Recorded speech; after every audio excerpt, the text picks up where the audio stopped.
Bagaimana kalau seorang penasehat top dari salah satu negara dengan senjata nuklir paling besar di dunia tiba-tiba ngusulin buat jatuhin bom atom di Eropa?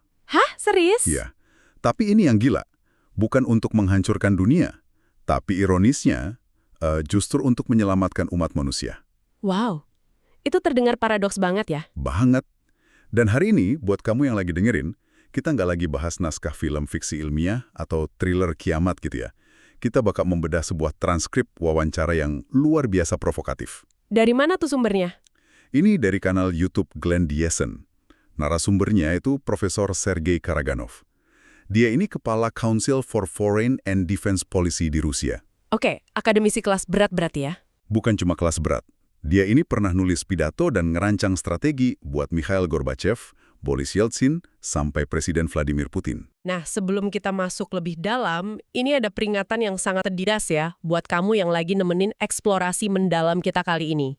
Betul, ini penting banget. Materi yang mau kita bedah hari ini tuh memuat pandangan geopolitik dan militer yang sangat tajam, ekstrim, dan berkaitan langsung sama konflik Rusia, Ukraina, dan Barat. Dan kita harus perjelas posisi kita di sini. Pasti, eksplorasi kita di sini sama sekali nggak mengambil pihak. Kita nggak memihak sayap kiri, sayap kanan, pro-Barat atau pro-Rusia, sama sekali nggak. Murni netral ya? Murni imparsial. Misi utama kita cuma satu, yaitu menyampaikan ide-ide yang ada di dalam materi sumber ini, supaya kita semua paham gimana sih pola pikir dan kalkulasi sang narasumber ini. Karena di era sekarang, paham bagaimana pihak lain berpikir itu kunci. Tanpa harus menyetujui atau mendukung pandangannya kan? Benar banget, pemisahan antara observasi objektif dan dukungan personal itu sangat krusial di bahasan kita kali ini. Iya, karena jujur aja, apa yang bakal kita bedah ini tuh usulan terang-terangan buat ngubah doktrin nuklir Rusia secara radikal dan secara aktif mempertimbangkan serangan nuklir ke Eropa. Yang mana itu gila banget sih. Makanya, pas baca sumbernya, rasanya kepala saya mau meledak. Kenapa seseorang dengan posisi setinggi itu bisa sampai pada kesimpulan yang se-ekstrim itu? Oke, mari kita bedah ini bareng-bareng. Nah, diagnosis awalnya dia itu begini. Menurut Karaganov, dunia saat ini, detik ini juga, itu sebenarnya udah masuk ke dalam Perang Dunia Ketiga. Bentar, Perang Dunia Ketiga? Iya, atau Perang Dunia Keempat kalau Perang Napoleon dihitung yang pertama. Maksudnya, dia bilang kita ini udah lama banget ngelewatin fase perang proksi biasa. Jadi, diplomasi udah nggak mempan gitu? Udah gagal total menurut dia. Karena ini bukan lagi soal sengketa perbatasan yang bisa diselesain dengan bagi-bagi wilayah di atas peta, kan? Berarti dalam kerangka berpikirnya dia, perebutan wilayah di satu titik itu cuma gejala doang ya? Gejala dari penyakit yang jauh lebih besar. Persis. Karaganov melihat ada pergeseran sistemik global. Konflik di Ukraina itu menurut dia cuma titik awal aja, di mana Amerika dan sekutu baratnya mencoba merusak stabilitas Rusia. Tapi akar masalahnya lebih masif dari itu. Apa tuh akar utamanya? Barat itu sedang menyadari kalau mereka mulai kehilangan dominasi historis mereka, dominasi yang udah mereka pegang kuat selama 500 tahun terakhir. Wow, 500 tahun. Itu lama banget. Banget. Dan ini mencakup semuanya. Supremasi militer, hegemoni ekonomi global, sampai dikte kultural. Dan karena panik, Karaganov menuduh Amerika ini mulai secara aktif mendestabilisasi wilayah selatan Eurasia. Dari Timur Tengah sampai Asia Tenggara gitu. Iya, dari Timur Tengah, Asia Selatan, sampai Asia Tenggara. Semuanya diaduk-aduk. Coba kita visualisasikan ya buat kamu yang lagi dengerin. Bayangin dunia ini kayak lempeng tektonik raksasa di bawah bumi. Oke, lempeng tektonik. Kalau pakai analogi itu, apa yang terjadi di permukaan, kayak ledakan konflik di Ukraina, itu cuma gunung berapi yang meletus. Sangat terlihat destruktif banget. Tapi yang Karaganov lihat, itu pergerakan gempa buminya. Pergeseran lempengnya itu sendiri ya? Benar, getarannya merambat ngubah struktur bumi. Apakah pergeseran masif ini yang bikin dia ngerasa diplomasi biasa di meja perundingan itu udah kehabisan bensin? Masuk akal sih analogi kamu. Karena diplomasi biasa kan butuh asumsi kalau dua pihak mau cari titik tengah, ya kan? Iya, kompromilah. Tapi bagi Karaganov, Barat itu nggak lagi cari kompromi. Mereka lagi bertarung mati-matian buat eksistensi mereka. Mereka mau rebut tahta mereka di tengah kebangkitan Asia dan aliansi global baru. Yang menantang finansial Barat ya? Bener. Nah, yang sangat menarik di sini adalah ada satu detail yang kontraintuitif banget di transkripnya.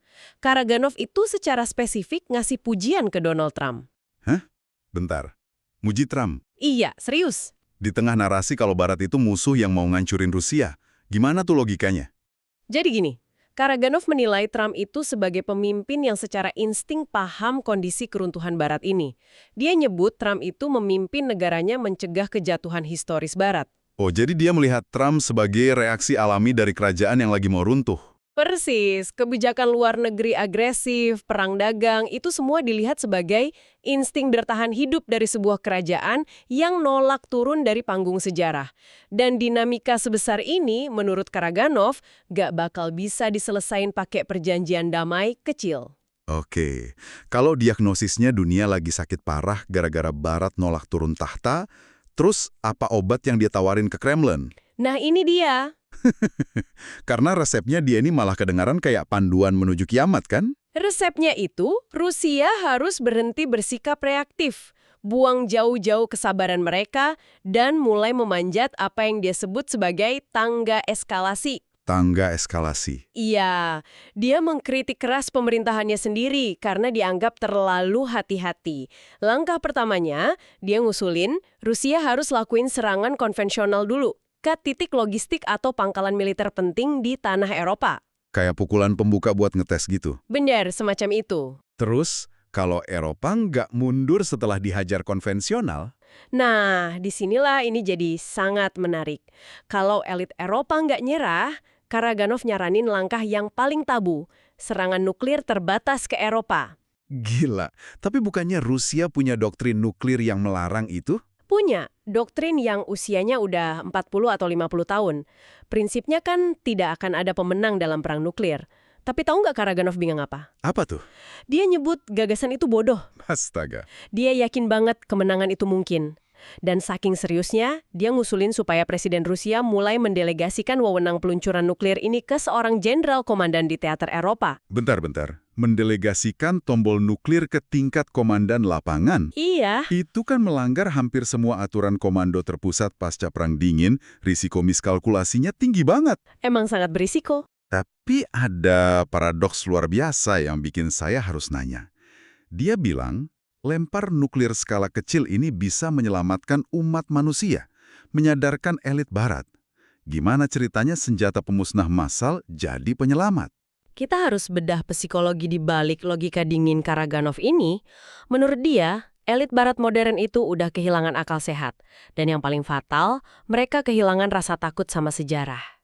Maksudnya mereka nggak pernah ngerasain perang secara langsung. Bener. Generasi pemimpin Eropa sekarang kan tumbuh di era damai yang panjang banget ya.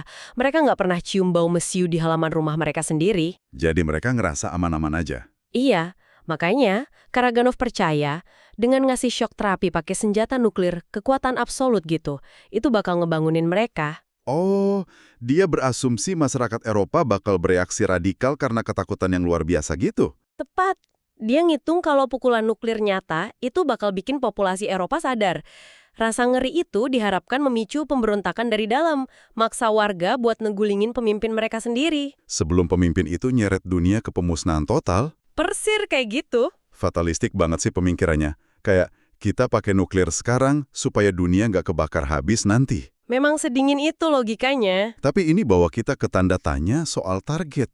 Kenapa dia cuma nargetin Eropa, sementara Amerika Serikat kayaknya sengaja ditaruh di luar garis tembak? Karaganov itu memposisikan elit Eropa yang secara historis paling berbahaya, bukan Amerika.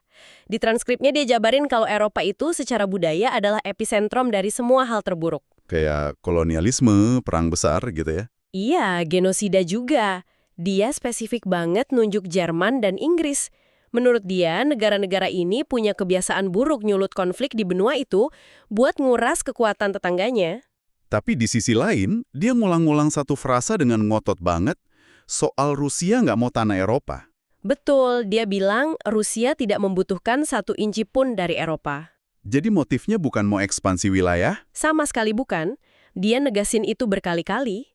Kalau pakai analogi lagi nih, seolah Karaganov lihat Eropa bukan sebagai hadiah yang mau ditaklukkan, tapi justru kayak tetangga yang sangat beracun dan manipulatif. Tetangga beracun, iya pas banget itu.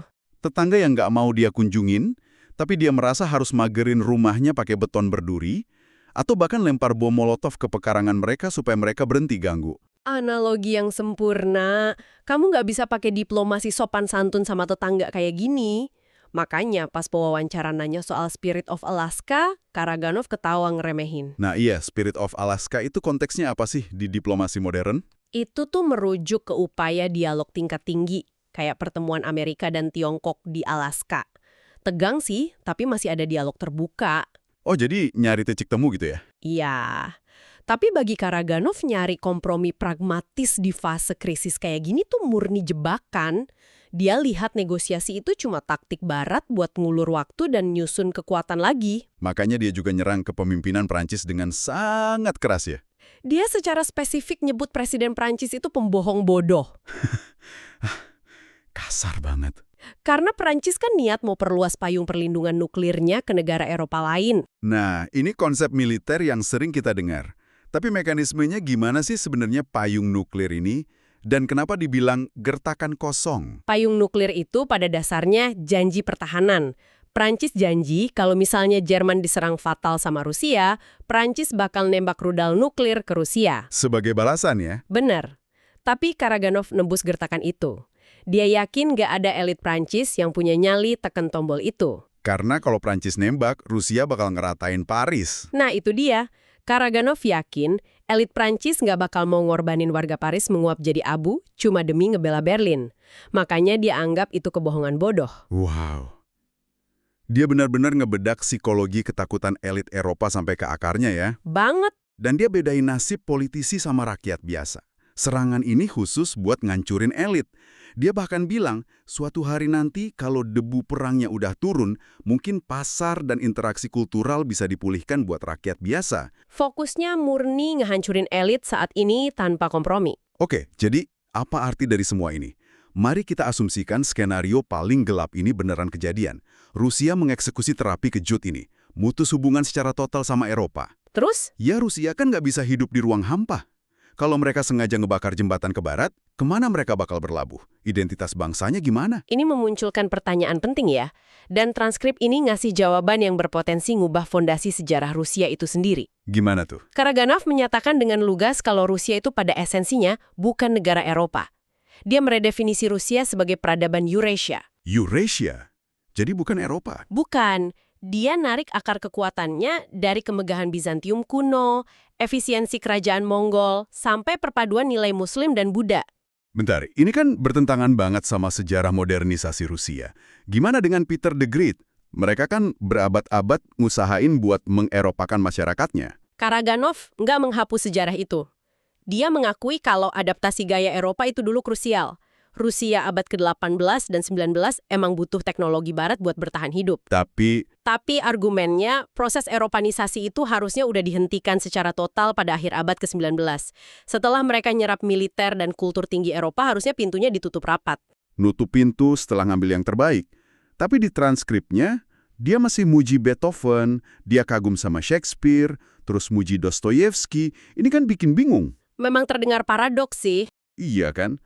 Gimana sebuah negara dengan sengaja ngebuang Eropa dari sejarahnya, tapi malamnya masih dengerin Beethoven? Bukannya itu kayak motong akar pohonmu sendiri, tapi maksa daunnya tetap hijau? Paradoks ini sebenarnya nyorotin gimana identitas nasional direkayasa pas krisis. Karaganov kan nggak minta sensor budaya. Dia nggak ngelarang orang nonton Shakespeare. Terus apa yang dia minta? Yang dia tuntut itu pergeseran orientasi geopolitik secara total. Dia nyalahin Eropanisasi di abad ke-20 yang malah nyeret Rusia ke dua perang dunia dan komunisme. Jadi dia misahin banget antara ngapresiasi budaya Eropa dan nolak nilai politik Eropa modern. Pemisahan yang sangat presisi. Dan kamu ingat tadi nyebut Dostoyevsky? Iya, sastrawan Rusia kan? Pewawantaranya, Glenn Dyson, juga nangkep kesamaan ini. Dostoyevsky dulu udah peringatin kalau Rusia terus ngemis penerimaan dari Eropa, mereka cuma bakal dapat penghinaan. Dan Karaganov setuju sama itu? Sangat setuju. Dia bawa sentimen itu ke abad 21 dengan kesimpulan yang tegas. Menjadi orang Rusia yang pro-barat saat ini, itu adalah sebuah kebodohan moral. Wow, kebodohan moral. Iya, masa depan Rusia itu sepenuhnya ada di timur dan selatan global. Memutar haluan kapal raksasa sebesar Rusia, mutar punggung ke barat dan berlayar ke timur. Itu manuver yang gila banget sih risikonya. Dan itulah kenapa membedah sumber primer kayak gini berharga banget. Kalau kita hubungkan ini ke gambaran besarnya, kita baru aja lihat arsitektur pemikiran yang dibangun sistematis. Walaupun kesimpulannya ngeri banget ya. Benar. Dari mulai diagnosis gempa tektonik geopolitik, sampai usulan eskalasi nuklir buat matahin nyali elit Eropa, sampai akhirnya ngeredesain identitas bangsa jadi peradaban Eurasia. Ini ngasih kita lensa resolusi tinggi sih, supaya kita nggak cuma emosi baca berita, tapi beneran paham kalkulasi di balik langkah negara adidaya. Bener banget. Sebuah lensa yang tajam banget. Kita nggak mungkin bisa lewatin badai kalau sengaja nutup mata dari arah anginnya, sedingin apapun angin itu. Setuju. Dan setelah kita nyelamin pikiran Karaganov hari ini, ada satu hal yang terus muter di kepala saya. Dan saya pengen kamu, kamu yang dengerin ini, buat bawa dan renungin ini. Silakan. Kita baru aja ngelihat gimana arsitek kebijakan negara adidaya bersedia mendefinisikan ulang seluruh identitas sejarahnya. Menyangkal 300 tahun terakhir cuma buat mutus hubungan sama tetangganya. Ekstrem banget emang. Nah, kalau skenario ini beneran kejadian, apa yang bakal terjadi sama diplomasi global kita 100 tahun ke depan? Apakah kita lagi jalan menuju dunia di mana negara-negara itu nggak cuma beda kepentingan politik, tapi benar-benar hidup di realitas sejarah dan peradaban yang terpisah total? Pertanyaan yang berat ya. Kalau kita bahkan nggak berbagi fakta sejarah yang sama, gimana caranya kita bisa duduk di meja perundingan yang sama? Coba pikirin itu baik-baik. Sampai jumpa di eksplorasi mendalam berikutnya.